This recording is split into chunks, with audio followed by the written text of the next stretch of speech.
স্বাগতম দর্শক বন্ধুরা, আপনাদের সকলকে আমি অনুপ বিশ্বাস মিডল ইস্টের কিছু তাজা খবর নিয়ে আবারও আপনাদের সামনে হাজির হলাম।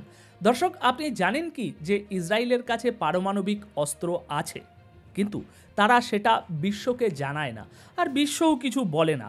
কারণ জানেন তো, পুরো পৃথিবী ইসরায়েলকে ভয় পায়। শুধু একটা দেশ, ইরান, যে কখনো ইসরায়েল বা আমেরিকার সামনে মাথা নত করেনি। আর আজকের দিনে যা ঘটছে, সেই মাথা নত না করার বিষয়টা সারা বিশ্বকে আরও বেশি করে চোখে আঙুল দিয়ে দেখাচ্ছে। এখন ইরান ঘোষণা করেছে যে তারা ইসরায়েলের নিউক্লিয়ার ফ্যাসিলিটি ডিমোনা ধ্বংস করে দেবে। কারণ গতকালই ইসরায়েল ইরানের নিউক্লিয়ার ফ্যাসিলিটিতে হামলা করেছিল।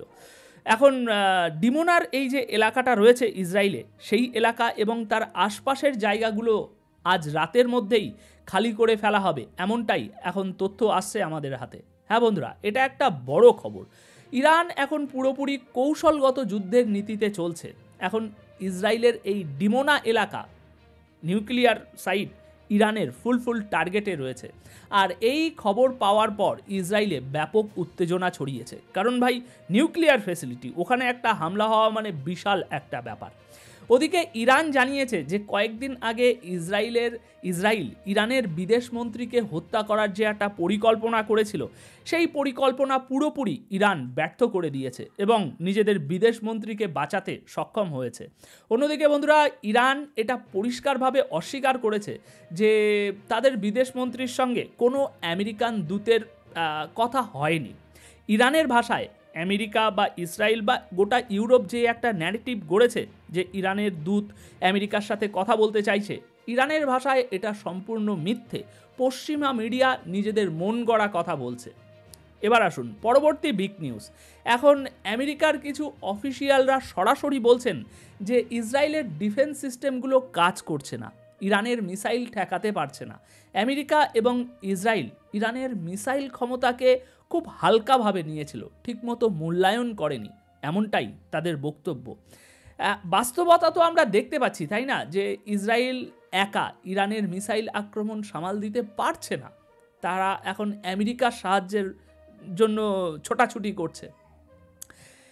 এবার পরবর্তী আরেকটি বড় নিউজ হচ্ছে দর্শক, আমেরিকার জন্য এখন সম্মানের প্রশ্ন হয়ে দাঁড়িয়েছে। রিপোর্ট অনুযায়ী আমেরিকা ইরানের উপরে হামলা করবেই, কারণ এটা তাদের মান সম্মান ইজ্জতের ব্যাপার দাঁড়িয়েছে। আর এই যে আমেরিকা হামলা করবে বলা হচ্ছে, এই হামলার জন্য আমেরিকা এমন একটি বোমা ব্যবহার করবে যার ওজন 30,000 পাউন্ড। এটা পৃথিবীর সবচেয়ে বিধ্বংসী বোমাগুলোর একটি, মাদার অফ অল বম্ব। এর ক্ষমতা এতই বেশি যে এটা মাটির 197 ফুট গভীরে গিয়ে আঘাত করতে পারে। মানে ধরুন ওই 20 তলা একটা বিল্ডিং, সেই 20 তলা ভবনের সমান গভীরতায় গিয়ে বিস্ফোরণ ঘটাতে পারে। দর্শক, পরবর্তী বড় নিউজ হচ্ছে ইরানের সাহায্যে মাটিতে, গ্রাউন্ডে এখন কেউ নেই। একমাত্র চায়নাকে আমরা একটু একটু করে এগিয়ে আসতে দেখতে পাচ্ছি।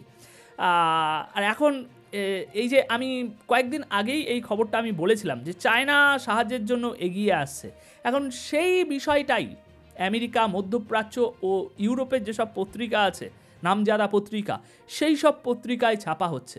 দর্শক, খবরটা হলো চীন ইরানকে সাহায্য করছে, কারণ কিছু সন্দেহজনক জাহাজ, মানে আনআইডেন্টিফাই শিপস, সেগুলোর ধারাবাহিকভাবে ইরানে আসতে দেখা যাচ্ছে। আর ইরানে আসছে মানে নিশ্চয়ই অস্ত্র নিয়ে আসছে।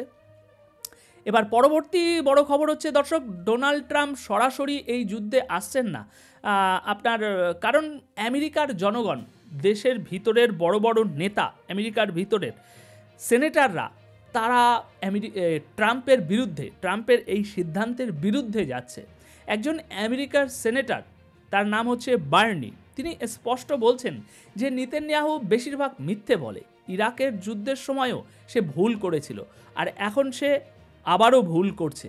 আর এবারও নেতানিয়াহুর সেই ভুলের খেসারত আমেরিকাকেই দিতে হবে। পরবর্তী বড় নিউজ হচ্ছে দর্শক, এখন ইসরায়েল নতুন একটি আইন জারি করেছে, মাথা খারাপ করা আইন। আর এই আইনটি আমি আপনাদেরকে বলি, আপনারা বুঝতে পারবেন বর্তমান ইসরায়েলের অবস্থা।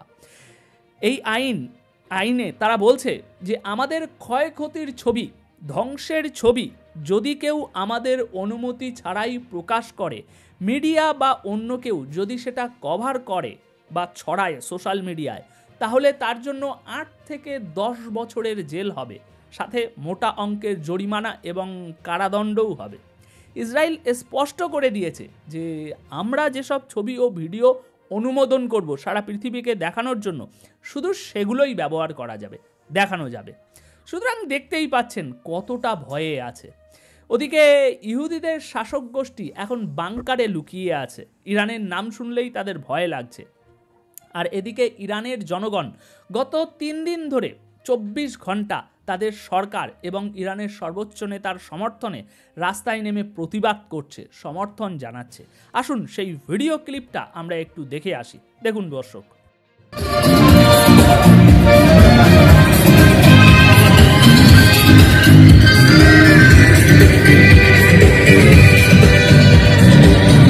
بر سفارت شنود مرد بر کودتای دود زنده باد زندگی زنده باد زندگی من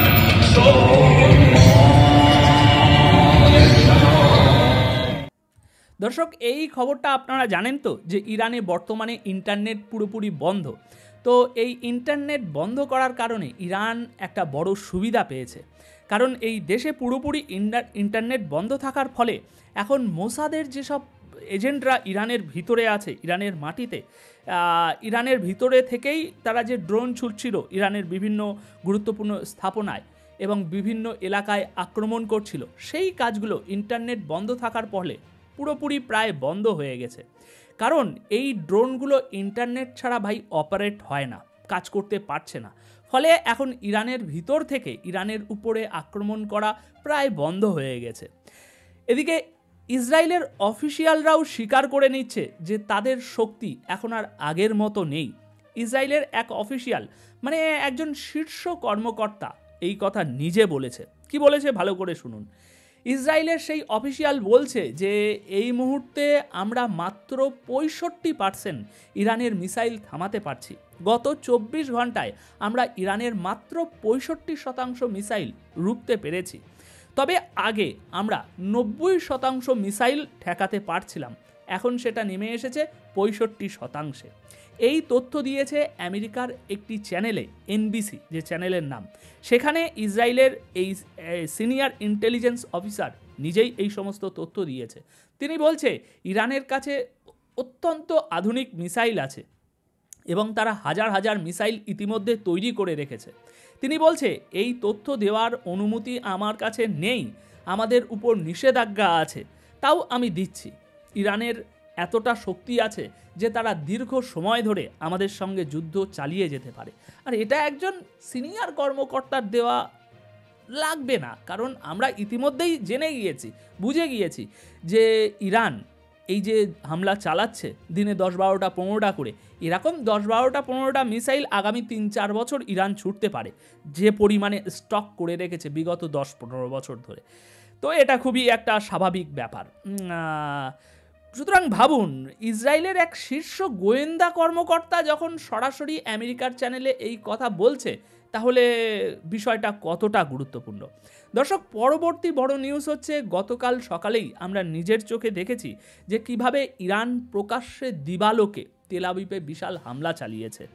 এখন ইরানের রেভলিউশনারি গার্ড প্রমাণসহ এসে বলছে যে তেল আবিবের আকাশপথ, মানে এয়ার স্পেস, এখন আমাদের নিয়ন্ত্রণে, ওটা এখন খোলা অবস্থায় আছে। আমরা চাইলে দিনের আলোতেই তেল আবিবে ধ্বংস নামাতে পারি, যেমনটা গতকাল দিনের আলোতে নামিয়েছে।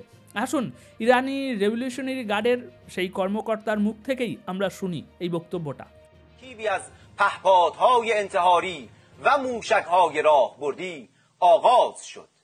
در این عملیات مرکز فرماندهی و اطلاعات ارتش رژیم در نزدیکی یکی از بیمارستان‌ها با دقت بالا و به صورت نقطه زن هدف قرار گرفت. اکنون توانمندی اطلاعاتی و قدرت نقطه زنی موشک‌های نیروهای مسلح جمهوری اسلامی ایران پیش چشم جهانیان قرار گرفته است. تمام مناطق فلسطین اشغالی در ওদিকে দর্শক, ইসরায়েলের স্টাইলেই ইরান এখন একটি কাজ করতে চলেছে। মানে ইসরায়েলের সবচেয়ে বড় টিভি চ্যানেল কি জানেন? চ্যানেল 14, ওই বিল্ডিংটা খালি করার নির্দেশ দিয়ে দেওয়া হয়েছে এখন ইরানের তরফ থেকে। কারণ কিছুদিন আগেই ইরানের একটা বড় টিভি চ্যানেল, রাষ্ট্রীয় টিভি চ্যানেল একদম উড়িয়ে দিয়েছে। তাই এখন ইরান পরবর্তী পদক্ষেপ নিচ্ছে। ইসরায়েলের সবচেয়ে বড় চ্যানেল 14 সেটার বিল্ডিং খালি করার নির্দেশ দিয়েছে এবং স্পষ্ট করে বলা হয়েছে যে আমরা ইসরায়েলের এই চ্যানেল 14-এর বিল্ডিং উড়িয়ে দেব। পুরো ইসরায়েল এখন মানে সত্যি বলতে অপমানের মুখে। এটা আর ঢাকাঢাকি করে কোনো লাভ নেই। তাদের শক্তির সমস্ত ভ্রম একেবারে ভেঙে চুরমার হয়ে গিয়েছে। ইসরায়েলের যে একটা শক্তির ওপরে খুব ভরসা ছিল, গর্ব ছিল, অহংকার ছিল, কিন্তু ইরান একেবারে এই যে জোরালোভাবে ব্যাপক যে হামলাগুলো করছে, প্রচুর সংখ্যায় করছে, তাতে আর কি বলবো ভাই। এদিকে ইহুদি জনগণ নিজেরাই মুখ খুলে বলছে তাদের কি অবস্থার মধ্যে পড়তে হচ্ছে এখন। বন্ধুরা, এই রিপোর্টটিকে শেয়ার করুন। আমি আপনাদের কাছে চেষ্টা করছি সবচেয়ে গুরুত্বপূর্ণ খবর সবার আগে পৌঁছে দেওয়ার জন্য। তো দর্শক, আপাতত এই প্রতিবেদন তাহলে এখানেই শেষ করছি। অপেক্ষা করুন আমাদের পরবর্তী আপডেটের জন্য। আর চ্যানেল সাবস্ক্রাইব না করে থাকলে এখনই চ্যানেলটিকে সাবস্ক্রাইব করে রাখুন। অথেন্টিক ভেরিফাইড নিউজ সবার আগে পৌঁছে দেওয়াই আমাদের একমাত্র লক্ষ্য। ধন্যবাদ আপনাদের সকলকে।